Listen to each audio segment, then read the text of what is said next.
aconteceu? Virou manchete. Hoje falarei de Edward Theodore Gain, mais conhecido como Ed Gain.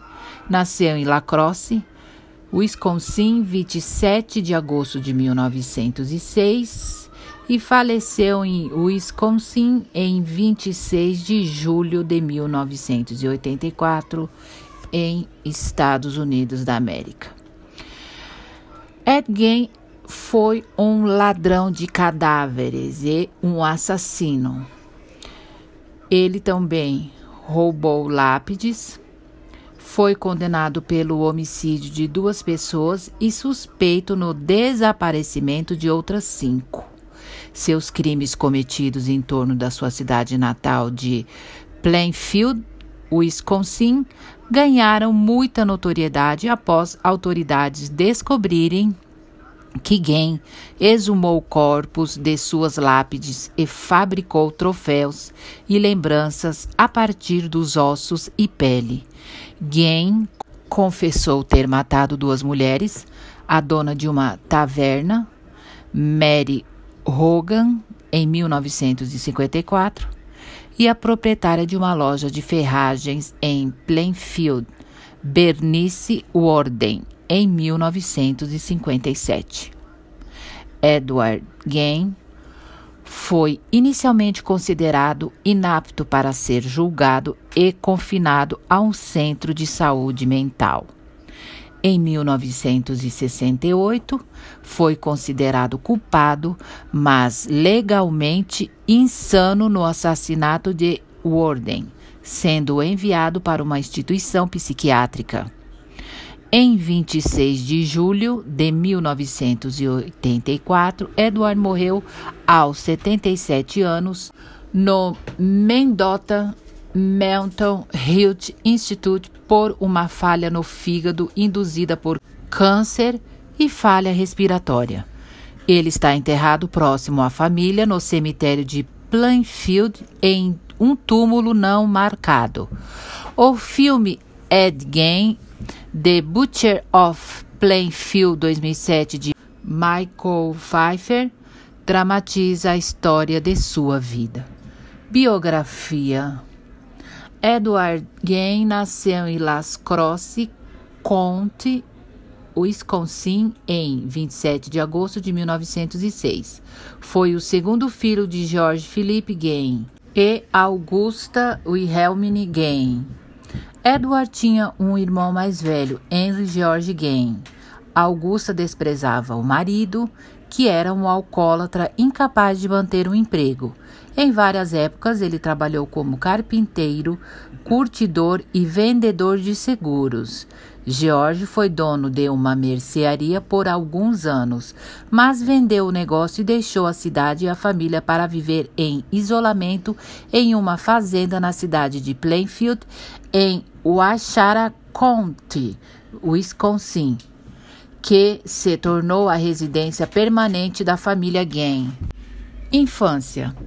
Augusta, mãe de Gain, se aproveitou do isolamento da família, se afastando de estranhos que poderiam influenciar seus filhos. O pai, Edward, deixava a fazenda apenas para ir à escola. Fora de lá, passava a maior parte do tempo fazendo tarefas na fazenda. Augusta era fervorosamente religiosa e nominalmente luterana. Ela pregava para os filhos sobre a imoralidade natural do mundo, o mal de beber, e ela acreditava que todas as mulheres, exceto ela, eram naturalmente prostitutas e instrumentos do diabo. Reservava tempo em todas as tardes para ler a Bíblia para os meninos, normalmente selecionando versos do Velho Testamento sobre morte, assassinato e retribuição divina. Edward era tímido e seus colegas de classe e professores lembravam dele tendo comportamento estranho, como rir aleatoriamente, aparentemente rindo de suas próprias piadas. Para piorar a situação, sua mãe o punia sempre que ele tentava fazer amigos. Apesar do seu desenvolvimento social pobre, ele ia razoavelmente bem na escola, particularmente na leitura. Morte dos pais. Em 1º de abril de 1940, o pai de Edward morreu aos 66 anos por falha cardíaca causada por seu alcoolismo. Henry e Edward começaram a fazer bicos na cidade para ajudar a cobrir os custos de vida.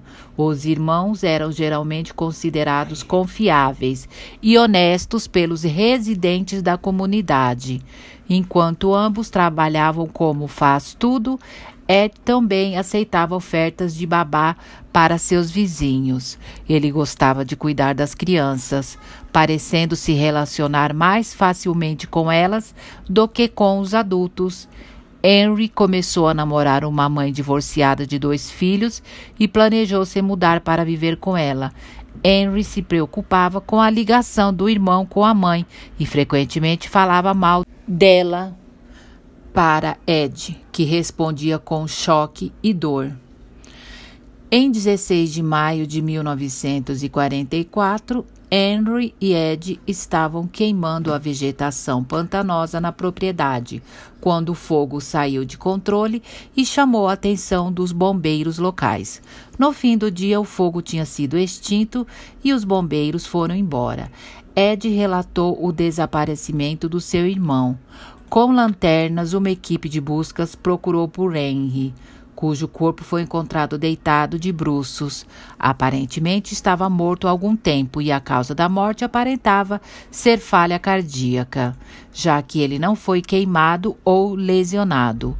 Foi relatado posteriormente em uma biografia de Gain que Henry tinha contusões em sua cabeça. A polícia desmentiu a possibilidade de crime e o legista do condado oficialmente listou asfixia como causa da morte. As autoridades aceitaram a teoria do acidente, mas nenhuma investigação oficial foi conduzida e uma autópsia não foi realizada. Alguns suspeitavam que Ed Gain tinha matado o irmão, questionando Gain sobre a morte de Bernice Warden em 1957. O investigador estatal Joey Wilimowski fez perguntas sobre a morte de Henry. George W. Arndt, que estudou o caso, escreveu que em retrospectiva era possível e provável que a morte de Henry fosse o aspecto de Caim e Abel deste caso. Gain e sua mãe agora estavam sozinhos. Augusta teve um acidente vascular cerebral paralisante logo após a morte de Henry e Gain se devotou a cuidar dela. Gain relatou posteriormente que, em algum momento de 1945, ele e a mãe visitaram um homem chamado Smith, que vivia próximo, para comprar palha. De acordo com Gain, Augusta testemunhou Smith batendo em um cachorro. Uma mulher saiu da casa de Smith e gritou para ele parar, mas Smith bateu no cachorro até o animal morrer. Augusta ficou extremamente chateada pela cena. No entanto, o que a incomodou não parecia ser a brutalidade com o cão, mas a presença da mulher. Augusta disse a Ed que a mulher não era casada com Smith, portanto não tinha nenhum motivo para estar lá. Prostituta do Smith. Augusta gritou furiosamente sobre ela. Ela teve um segundo acidente vascular cerebral logo depois e a sua saúde se deteriorou rapidamente. Quando ela morreu em 29 de dezembro de 1945, aos 67 anos, Ed ficou devastado com a sua morte. Nas palavras do autor Harold Shatter, ele perdeu a sua única amiga e verdadeiro amor, e ele estava absolutamente sozinho no mundo. Gain trabalhou na fazenda e ganhava dinheiro com alguns bicos. Deixou de usar os espaços da casa usados pela sua mãe, incluindo as escadas e a sala de estar, deixando-os intocados, enquanto o resto da casa ficava cada vez mais miserável. Os quartos permaneciam em sua condição original. Gain viveu em um quarto próximo da cozinha. Nesse tempo, ele se interessou em ler revistas de culto à morte e histórias de aventura, particularmente aquelas envolvendo canibais ou atrocidades nazistas. Começou a interessar-se por livros de aventuras e revistas de cultos à morte e a fazer visitas noturnas ao cemitério local. Crimes e prisão. Na manhã de 16 de novembro de 1957, a dona do armazém de construção de Plainfield, Bernice Worden, desapareceu. Um residente de Plainfield relatou que o caminhão da loja havia sido retirado da parte traseira do edifício por volta das 9h30 da manhã. A loja ficou fechada durante o dia todo. Alguns residentes locais acreditavam que era pela temporada de caça de cervos.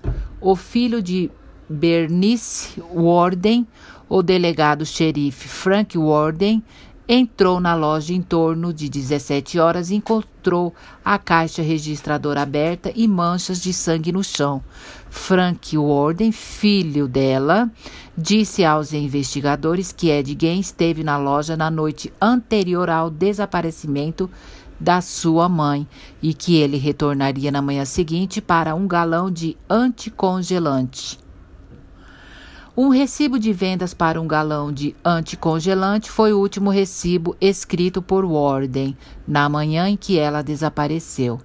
Na noite do mesmo dia, Gein foi preso em uma mercearia no oeste de Plainfield e o departamento de xerife de Waushara County fez buscas na sua fazenda. Um delegado descobriu o corpo decapitado de Worden em um galpão armazém na propriedade de Gein, pendurada de cabeça para baixo pelas pernas, com uma barra em seus tornozelos e cordas nos pulsos.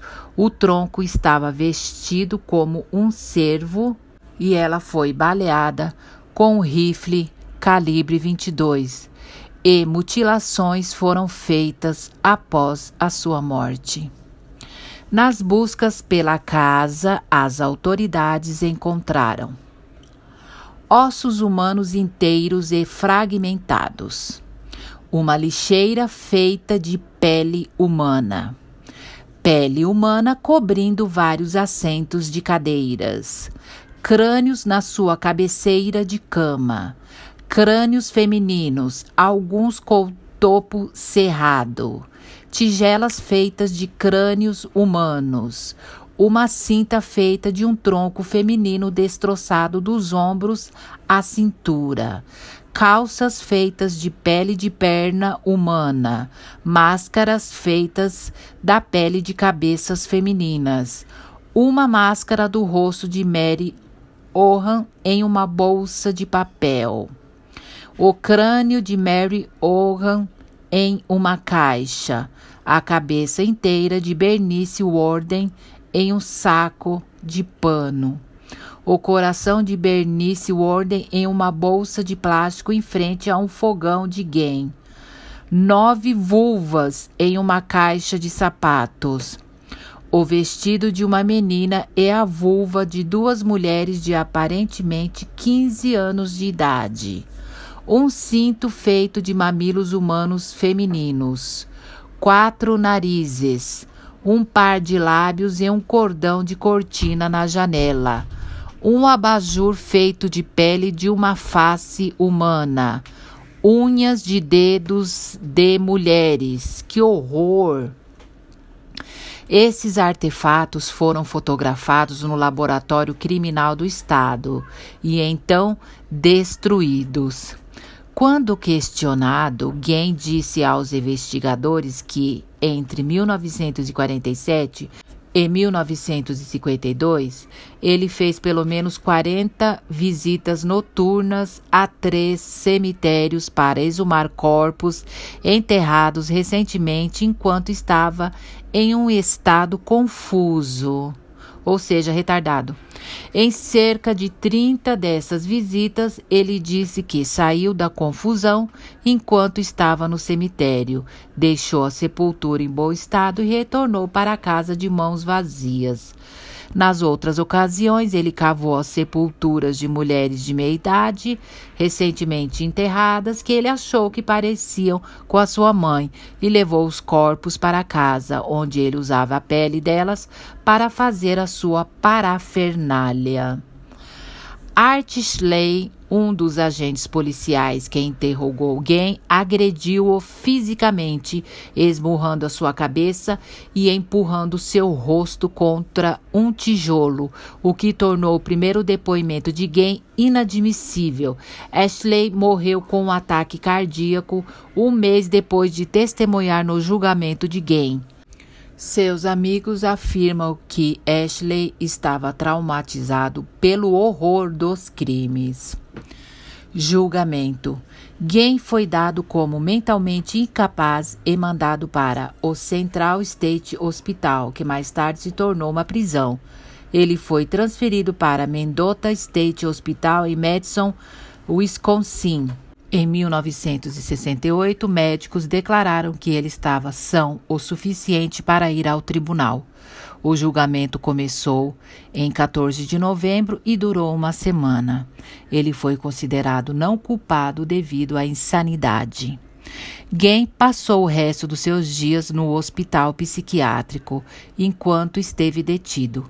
A sua casa foi incendiada e o carro que usava para transportar as vítimas foi vendido em 1958. Morte. Edward Guen morreu em 26 de julho de 1984, vítima de falha cardíaca e respiratória, devido a um câncer, no Hospital Mendota Mental Health Institute. A sua lápide foi vandalizada ao longo dos anos e algumas pessoas retiravam pedaços da lápide para recordação, até que ela foi roubada em 2000, mas foi recuperada em junho de 2001 e dada ao museu em Wautoma, Wisconsin. Essa é a história do ladrão de cadáveres, Edward Theodore Guen. Espero que tenha gostado. Aguardo o seu like, a sua inscrição no canal. Aconteceu, virou manchete.